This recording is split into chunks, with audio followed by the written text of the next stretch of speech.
know something's coming down the pipe. Right. I mean, that's why I filed it in the first place. Right. So I don't know what the fate of that application will be, but it's certainly a more favorable wetland ruling, delineation-wise, that he got through this exercise from DEP. Less wetland is always more favorable to a project than more wetland. Yeah, I have a complex opinion on this.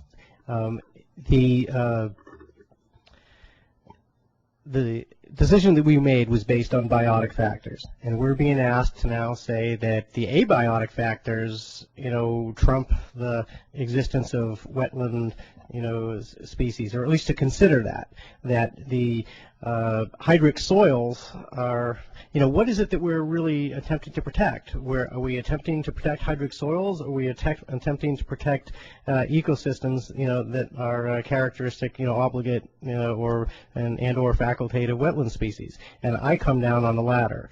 And I think that it's nice when all things agree, but the existence of wetland wildlife trumps all other evidence, in my opinion.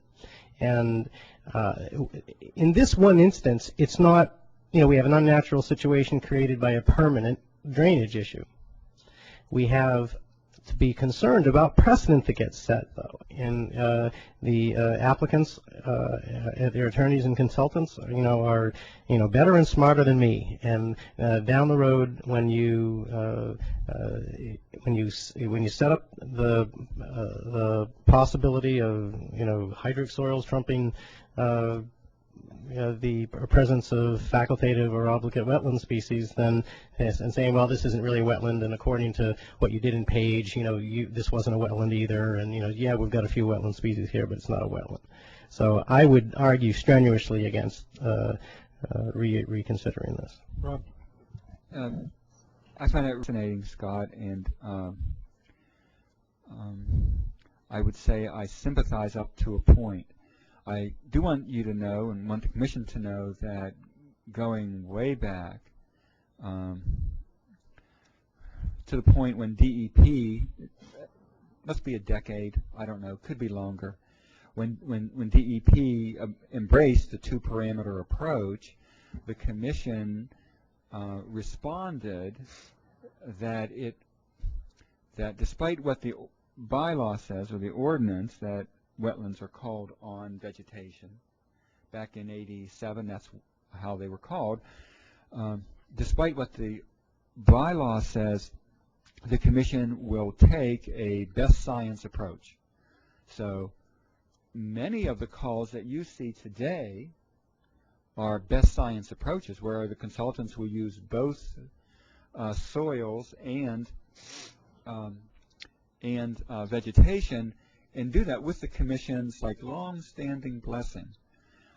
Now, I'm not saying that the Commission has to forever sign on to that, but that's like our operating ground rules today. And whenever we get a delineation, and we get a goodly few, or I'm sorry, a goodly number where they just call it by vegetation, I always breathe a sigh of relief. I say, okay, we're going to get the most generous call then that we can get, because soil tends to limit.